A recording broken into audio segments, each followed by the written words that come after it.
Machilipatnam NH 65 పక్కన కేవలం 13,000కే గజం. Sunny sands gated Vilas KBP developers.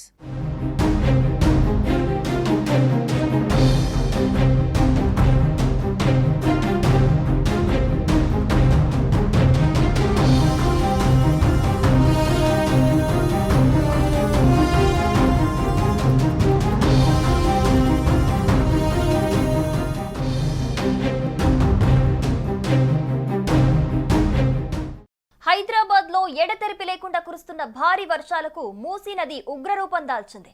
వరద నీరు భారీగా MJBS బస్టాండ్ లోకి కూడా వచ్చి చేరటంతో అక్కడ ప్రయాణికులు తీవ్ర ఇబ్బందులకు గురయ్యారు.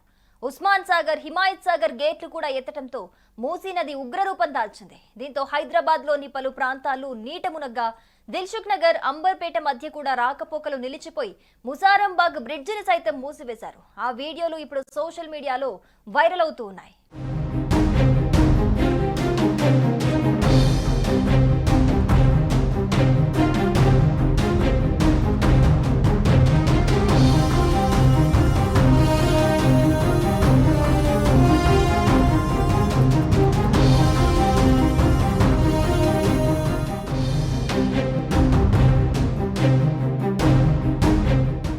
మూసీ ఉధృతికి పాతబస్తీ, అంబర్పేట, చాదర్ఘాట్ నుంచి MJBS వరకు కూడా నీరు మొత్తం చేరిపోయింది. మహాత్మా గాంధీ బస్టాండ్ అంటే MJBS ఆవరణలోకి వరద నీరు చేరటంతో అధికారులు వెంటనే అప్రమత్తమై ప్రయాణికులను సురక్షిత ప్రాంతాలకు తరలించారు. NDRF సిబ్బంది బస్టాండ్లో రాత్రంతా సహాయక చర్యలు చేపట్టి ప్రయాణికులను ఖాళీ చేశారు. బస్టాండ్ కు రెండు వైపులా ఉన్న వంతెనలపై నుంచి వరద నీరు ఉధృతంగా ప్రవహిస్తూ ఉండటంతో బస్సుల రాకపోకలను తాత్కాలికంగా నిలిపివేసి ప్రత్యామ్నాయ మార్గాలపై మళ్లింపు చేపట్టారు అక్కడి అధికారులు.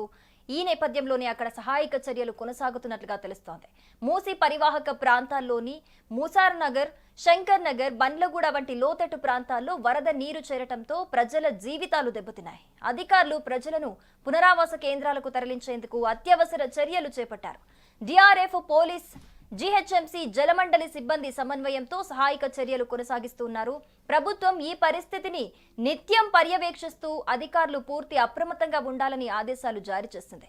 ప్రజలు సురక్షిత ప్రాంతాలకు వెళ్లి అవసరమైన జాగ్రత్తలు తీసుకోవాలని పునరావృతంగా విజ్ఞప్తి చేస్తున్నారు అక్కడి అధికారులు. ఇక MJBS ప్రాంగణంలోకి మూసీ వరద నీరు చేరటంతో ఇక్కడి నుంచి బస్సుల రాకపోకలను TGS RTC తాత్కాలికంగా నిలిపివేసింది. ఈ నేపథ్యంలో MJBS కి ఎవరూ రావద్దని ప్రత్యామ్నాయ ఏర్పాట్లు చేశామని RTCVC సజ్జనర్ X వేదికగా ప్రయాణికులకు సూచించారు. MJBS నుంచి బయలుదేరే బస్సులను హైదరాబాద్ లోని వివిధ ప్రాంతాల నుంచి సంస్థ నడుపుతోంది. అయితే ఆదిలాబాద్, కరీంనగర్, మెదక్, నిజామాబాద్ వైపునకు వెళ్లే సర్వీసులు JBS నుంచి నడుస్తున్నాయి. వరంగల్, హనుమకొండ వైపుకి వెళ్లే ఉప్పల్ క్రాస్ రోడ్స్ నుంచి వెళ్తూ ఉంటాయి ఈ బస్సులు. అలాగే సూర్యాపేట, నల్గొండ, విజయవాడ వైపులకు బస్సులు LB నగర్ నుంచి నడుస్తూ ఉంటాయి.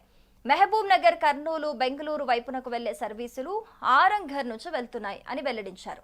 పొరపాటున కూడా MJBS కు ఎవరైనా ప్రయాణికులు వచ్చినా వారిని తరలించేందుకు అవసరమైన లోకల్ బస్సులు అందుబాటులో ఉంచామని కూడా చెబుతున్నారు. వారిని ఆయా బోర్డింగ్ ప్రాంతాలకు లోకల్ బస్సులు తరలించేందుకు సిద్ధంగా ఉన్నామని చెప్పారు. వర్షాలు, వరద తగ్గుముఖం పట్టే వరకు కూడా MJBS కు ఎవ్వరూ రావద్దని సజ్జనర్ విజ్ఞప్తి చేశారు. MJBS నుంచి నడిచే బస్సులను ఇతర ప్రాంతాల నుంచి తిప్పుతున్నామని, ఆయా మార్గాల ద్వారా తమ గమ్యస్థానాలకు చేరుకోవాలని పేర్కొన్నారు. ఇక వివరాలకు TGS RTC కాల్ సెంటర్ నంబర్లు 04069440000, అలాగే 04023450033 ఈ నెంబర్స్ కి ఏ అవసరం ఉన్నా కూడా సంప్రదించాలని సజ్జనర్ సూచించారు. ఇక హైదరాబాద్ వద్ద బాధితులకు అండగా నిలవాలని అభిమానులకు ఏపీ డిప్యూటీ సీఎం, సినీ నటుడు పవన్ కళ్యాణ్ సూచించారు. జనసేన, తెలంగాణ నాయకులు, శ్రేణులకు ఈ మేరకు దిశానిర్దేశం చేశారు. వరద బాధితులకు ధైర్యం చెప్పి సేవా కార్యక్రమాల్లో పాల్గొనాలన్నారు. హైదరాబాద్ సహా తెలంగాణలో భారీ వర్షాలు కురుస్తున్నాయని చెప్పారు. మూసీ వరదతో MJBS తో పాటు పరిసరాలు నీట మునిగాయని పేర్కొన్నారు. సీఎం రేవంత్ రెడ్డి నేతృత్వంలోని తెలంగాణ ప్రభుత్వం ఇప్పటికే సహాయక చర్యలు చేపట్టిందని, వాతావరణ హెచ్చరికలను ప్రజలందరూ కూడా అనుసరించాలని పవన్ కళ్యాణ్ సూచించారు. సుమన్ టీవీలో మీ పర్సనల్ అండ్ బిజినెస్ ప్రమోషన్స్ కోసం కింది నెంబర్ కి కాంటాక్ట్ చేయండి. డ్రగ్స్, గంజాయి లాంటి చెడు వ్యసనాలకు దూరంగా ఉండండి. తాత్కాలిక ఆనందం కోసం జీవితాలని నాశనం చేసుకోవద్దు. డ్రగ్స్ విక్రయాలు, దందాలు నిర్వహిస్తే 180059996969 టోల్ ఫ్రీ నంబర్ కి కాల్ చేయండి. డ్రగ్స్, గంజాయిని నిర్మూలిద్దాం, భవిష్యత్తును కాపాడదాం.